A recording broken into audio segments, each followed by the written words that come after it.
Hello friends, welcome to Jeevanya's kitchen. Friends, இன்றைக்கி நம்ம முட்டையை வச்சு ரொம்ப டேஸ்டியான ஒரு சைட் டிஷ் ரெசிபி எப்படி செய்கிறதுன்னு பார்க்க போகிறோம். இது நீங்கள் புலாவ், சப்பாத்தியோடலாம் வச்சு சாப்பிட்லாம். ஃப்ரைட் ரைஸோடலாம் சேர்த்து சாப்பிட்றதுக்கு ரொம்பவே பர்ஃபெக்டான ஒரு காம்பினேஷனாக இருக்குங்க. குழந்தைங்கள்லேருந்து பெரியவங்க வரைக்கும் எல்லாருமே விரும்பி சாப்பிடுவாங்க. கண்டிப்பாக இதை ட்ரை பண்ணி பாருங்கள். இது எப்படி செய்கிறதுங்கிறத பார்க்குறதுக்கு முன்னாடி நம்ம சேனல் ஜீவன்யாஸ் கிச்சனை மறக்காமல் சப்ஸ்கிரைப் பண்ணி பக்கத்தில் இருக்க பெல் சிம்பிளையும் கிளிக் பண்ணிக்கோங்க. இந்த ரெசிபி பண்ண நான் இன்றைக்கி 5 முட்டை எடுத்து அதை உடச்சிட்டு ஒரு பாத்திரத்தில் சேர்த்துருக்கிறேன். இப்போ இது கூடவே 1/4 டீஸ்பூன் அளவுக்கு மஞ்சள் தூள், 1/4 டீஸ்பூன் அளவுக்கு உப்பு சேர்த்துக்கிறேன். சேர்த்துட்டு இதை ஒரு விஸ்க் வச்சு நல்லா பீட் பண்ணிக்கலாங்க. எல்லாமே நல்லா ஒன்று சேர்ந்து வரணும். விஸ்க் இல்லைனா ஒரு கரண்டி இல்லை ஒரு ஸ்பூன் வச்சு கூட நீங்கள் கலந்துக்கலாம். பாருங்கள், எல்லாமே நல்லா ஒன்று சேர்ந்து வந்திருக்கு. இந்தளவுக்கு முட்டையை நல்லா மிக்ஸ் பண்ணிக்கோங்க. இப்போ இதை வேக வைக்கிறதுக்கு ஒரு பாத்திரத்தில் நான் எண்ணெய் தடவி வச்சுருக்கேன். எண்ணெய் தடவின பாத்திரத்தில் இந்த முட்டையை அப்படியே சேர்த்துக்கோங்க. இப்போ இதை வேக வைக்கிறதுக்கு ஸ்டவ்வில் ஒரு கடாய் வச்சு தண்ணி வச்சுருக்கேங்க. அதில் ஒரு ஸ்டாண்டும் வச்சுருக்கேன். இப்போ இதில் நம்ம ரெடி பண்ணி வச்சுருக்கக்கூடிய முட்டையை சேர்த்துக்கோங்க. சேர்த்துட்டு இதை ஒரு மூடி போட்டுருங்க. மூடி போட்டுட்டு ஒரு 10 நிமிஷம் இதை மிதமான தீயிலேயே வச்சுட்டு நல்லா வேக வச்சு எடுத்துக்கோங்க. ஒரு 10 நிமிஷம் போல் ஆகிருக்கு. இப்போ இதை திறந்து பார்த்துடலாம். பாருங்கள், முட்டை நல்லா வெந்து வந்திருக்கு. நல்லா சாஃப்டாக ஃப்ளஃபியாக வந்திருக்கு பாருங்கள். இப்போ இதை வெளியில் எடுத்துகிட்டு அப்படியே வைங்க. இது கம்ப்ளீட்டாக ஆறட்டும். முழுமையாக ஆறினதுக்கப்புறமா ஒரு கத்தி வச்சு சைடில் எல்லாம் இந்த மாதிரி எடுத்து விட்டுருங்க. இந்த மாதிரி ஓரங்களை எடுத்து விட்டுட்டு அதுக்கப்புறமா திருப்பும்போது எடுக்கிறதுக்கு ஈஸியாக வரும். இப்போ இதை ஒரு பிளேட் வச்சு நல்லா திருப்பிக்கங்க. திருப்பிட்டு நல்லா இந்த மாதிரி தட்டி விடுங்க. தட்டி விட்டுட்டு இதை நம்ம எடுத்துடலாம். பாருங்கள், முட்டை நல்லா வெந்து வந்திருக்கு. நல்லா சாஃப்டாக இருக்குது பாருங்கள். இப்போ இதை பீசஸாக கட் பண்ணி எடுத்துக்கலாம். நான் பேன்லேருந்து எடுத்துகிட்டு அதுக்கப்புறமா கட் பண்ணுறேன். நீங்கள் அப்படியே கட் பண்ணிவிட்டு அதுக்கப்புறம் பீசஸாக கூட எடுத்துக்கலாம். சைஸ் உங்களோட விருப்பங்க. பெருசு சின்னது எப்படி வேணுமோ அதுக்கு தகுந்த மாதிரி நீங்கள் கட் பண்ணிக்கோங்க. பாருங்கள், முட்டையை நம்ம ஸ்டீம் பண்ணி எடுத்தாச்சு. நல்லா சாஃப்டாக இருக்குது பாருங்கள். இப்போ முட்டை நமக்கு ரெடியாக இருக்குங்க. இதை பொரிச்சு எடுக்கணும். அதுக்கு மேல் மாவு ரெடி பண்ண போகிறோம். அதுக்கு ஒரு பாத்திரம் எடுத்துட்டு அதில் 1 டீஸ்பூன் அளவுக்கு தனி மிளகாய்த்தூள், 1/2 டீஸ்பூன் மல்லித்தூள், 1/4 டீஸ்பூன் உப்பு சேர்த்துக்கோங்க. முட்டைக்கு ஏற்கனவே உப்பு சேர்த்துட்டோம், அதனால் மசாலாவுக்கு மட்டும் சேர்த்துக்கோங்க. இது கூடவே 2 tablespoon cornflour, 2 tablespoon maida சேர்த்துக்கோங்க. கூடவே 1/2 டீஸ்பூன் இஞ்சி பூண்டு விழுதும் சேர்த்துக்கோங்க. சேர்த்துட்டு ஒரு ஸ்பூன் வச்சு இதை நல்லா இந்த மாதிரி கலந்து விட்டுருங்க. பாருங்கள், எல்லாமே நல்லா மிக்ஸ் ஆகி வந்திருக்கு. இப்போ இதில் தண்ணி சேர்த்துக்கோங்க. தண்ணி ரொம்ப அதிகமாக சேர்க்க வேண்டாம். கொஞ்சமாக தண்ணி சேர்த்துட்டு இதை நல்லா திக்கான மாவு பக்குவத்துக்கு கலந்து எடுத்துக்கோங்க. பாருங்கள், இந்த பக்குவத்துக்கு கலந்தால் சரியாக இருக்கும். ரொம்ப தண்ணியாகவும் இல்லாமல் ரொம்ப கெட்டியாகவும் இல்லாமல் இருக்கு இல்லைங்களா? இந்த மாதிரி கலந்து எடுத்துக்கோங்க. இப்போ இதில் நம்ம ஏற்கனவே வேக வச்சுருக்கிற முட்டையை சேர்த்துக்கோங்க.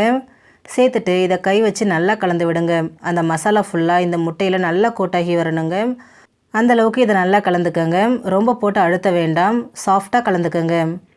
பாருங்கள், நல்லா மிக்ஸ் பண்ணியாச்சு. மசாலா ஃபுல்லாக முட்டையில் நல்லா கோட்டாகி வந்திருக்கு பாருங்கள். இந்த அளவுக்கு நல்லா கலந்ததுக்கப்புறமா இதை ஒரு 5 நிமிஷத்துக்கு அப்படியே வச்சுடுங்க. கொஞ்சம் ஊறி வரட்டும். பாருங்கள், 5 நிமிஷம் போல் ஆயிருக்கு. மசாலா ஃபுல்லாக முட்டையில் நல்லா இறங்கி வந்திருக்கு பாருங்கள். இப்போ இதை பொரிச்சு எடுத்துக்கலாம். அதுக்கு ஸ்டவ்வில் கடாய் வச்சு எண்ணெய் வச்சுருக்கேன். எண்ணெய் காஞ்சதும் நம்ம ரெடி பண்ணி வச்சுருக்கக்கூடிய முட்டையை இந்த மாதிரி ஒரு பீஸாக எடுத்து எண்ணெயில் சேர்த்துக்கோங்க. சேர்த்துட்டு ஸ்டவ்வை மீடியம் ஃப்ளேமுக்கு மாற்றிக்கோங்க. மாற்றிட்டு இது நல்லா வேக விடுங்க. அப்பப்போ கரண்டி வச்சு இந்த மாதிரி கலந்துக்கிட்டே இருங்க. அப்போ தான் முட்டை நமக்கு எல்லா பக்கமும் ஒரே மாதிரி ஈவனாக வெந்து நல்லா கிறிஸ்பியாக செவந்து வரும். அவ்வளோதான் பாருங்கள், முட்டை நல்லா வெந்து நல்லா செவந்து கிறிஸ்பியாக வந்திருக்கு. இப்போ இதை எண்ணெயிலேருந்து எடுத்துடலாம். ரொம்ப பர்ஃபெக்டாக வந்திருக்கு பாருங்கள். இதே மாதிரியே மீதி இருக்கக்கூடிய முட்டையும் பொரிச்சு எடுத்துக்கோங்க. எல்லாத்தையும் பொரிச்சு எடுத்தாச்சு. இதை நீங்கள் அப்படியே கூட சாப்பிட்லாங்க. சாப்பிட்றதுக்கு நல்லா கிறிஸ்பியாக ரொம்ப டேஸ்ட்டாக இருக்கும். இப்போ ஸ்டவ்வில் கடாய் வச்சுட்டு அதில் 2 டேபிள் ஸ்பூன் எண்ணெய் சேர்த்துக்கோங்க. எண்ணெய் சூடானதும் இதில் 1 டீஸ்பூன் பொடியை நறுக்கின இஞ்சி, 1 டீஸ்பூன் பொடியை நறுக்கின பூண்டு சேர்த்துக்கோங்க. சேர்த்துட்டு இதை நல்லா ஃப்ரை பண்ணிக்கோங்க. நம்ம சேர்த்துருக்கக்கூடிய இஞ்சி பூண்டோட பச்சை வாசனை முழுமையாக போகணுங்க. அந்தளவுக்கு நல்லா வறுத்து விடுங்க. இஞ்சி பூண்டு வதங்கினது, இது கூட 2 பச்சை மிளகாய் பொடியை நறுக்கினது, 1 வெங்காயம் நீல வாக்கில் கட் பண்ணி சேர்த்துக்கிறேன். சேர்த்துட்டு ஸ்டவ்வை ஹை ஃப்ளேம்லேயே வச்சுட்டு இதை நல்லா வதக்கி விடுங்க. வெங்காயம் கொஞ்சம் சாஃப்டாகி வரட்டும்.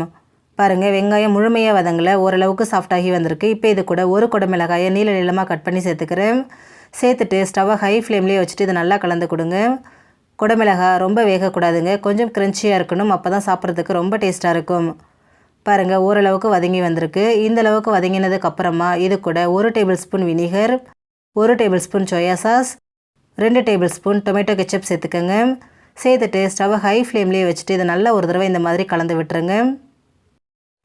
பாருங்கள், எல்லாமே நல்லா ஒன்று சேர்ந்து வந்திருக்கு. ஸ்டவ்வை ஹை ஃப்ளேம்லேயே வச்சுட்டு பண்ணுங்கள். இப்போ இது கூட 1 டீஸ்பூன் தனி மிளகாய்த்தூள், 1/2 டீஸ்பூன் மல்லித்தூள், 1/4 டீஸ்பூன் உப்பு சேர்த்துக்கோங்க. கூடவே 2 டேபிள் ஸ்பூன் தண்ணியும் சேர்த்துக்கோங்க. சேர்த்துட்டு இதை ஒரு தடவை நல்லா இந்த மாதிரி கலந்து விட்டுருங்க. நல்லா மிக்ஸ் பண்ணதுக்கப்புறமா ஒரு 2 நிமிஷம் இதை மீடியம் ஃப்ளேம்லேயே வேக விடுங்க. கொஞ்சம் வெந்து வரட்டும். பாருங்கள் 2 நிமிஷம் ஆகிடுச்சி. மசாலா ஃபுல்லாக நல்லா க்ரீமியாக வந்திருக்கு பாருங்கள். இப்போ இது கூட நம்ம பொரிச்சு வச்சுருக்கிற முட்டையை சேர்த்துக்கோங்க. சேர்த்துட்டு ஸ்டவ்வை ஹை ஃப்ளேமில் வச்சுட்டு இது நல்லா கலந்து கொடுங்க. அந்த மசாலா ஃபுல்லாக முட்டையில் நல்லா கோட்டாகி வரணும். நான் இன்றைக்கி கொஞ்சம் ட்ரையாக தாங்க பண்ணுறேன். ஒருவேளை நீங்கள் கொஞ்சம் கிரேவி மாதிரி பண்ணுறீங்கன்னா தண்ணி கொஞ்சம் அதிகமாக சேர்த்துக்கோங்க, சரியாக இருக்கும். பாருங்கள் எல்லாமே நல்லா ஒன்று சேர்ந்து வந்திருக்கு. நல்லா கோட்டாகி வந்திருக்கு பாருங்கள். இப்போ இது கூட கடைசியாக கொஞ்சமாக பொடியை நறுக்கின மல்லி இலையை சேர்த்துக்கோங்க. சேர்த்துட்டு திரும்பவும் ஒரு தடவை நல்லா இந்த மாதிரி கலந்து விட்டுருங்க. அந்த மல்லி இலை நல்லா மிக்ஸ் ஆகி வந்ததுக்கப்புறமா இதை நம்ம ஸ்டவ்வில் இருந்து எடுத்துகிட்டு சுட சுட சர்வ் பண்ணிக்கலாங்க. அவ்வளோதான் ஃப்ரெண்ட்ஸ், நமக்கு ரொம்ப டேஸ்டியான முறையில் முட்டை மஞ்சூரியன் ரெடி ஆகிடுச்சு. ஃப்ரெண்ட்ஸ், நீங்களும் இந்த ரெசிபியை ட்ரை பண்ணி பாருங்கள். குட்டீஸ்லேருந்து பெரியவங்க வரைக்கும் எல்லாருமே விரும்பி சாப்பிடுவாங்க. ஃப்ரெண்ட்ஸ், இந்த வீடியோ உங்களுக்கு பிடிச்சிருந்தா லைக் பண்ணுங்கள், ஷேர் பண்ணுங்கள், கமெண்ட் பண்ணுங்கள். ஜீவன்யாஸ் கிச்சனை சப்ஸ்கிரைப் பண்ணி பக்கத்தில் இருக்க பெல் சிம்பிளையும் கிளிக் பண்ணிக்கோங்க. அப்போ தான் நான் போடுற வீடியோஸோட நோட்டிஃபிகேஷன்ஸ் உடனுக்குடனே உங்களுக்கு வரும். தேங்க்யூ.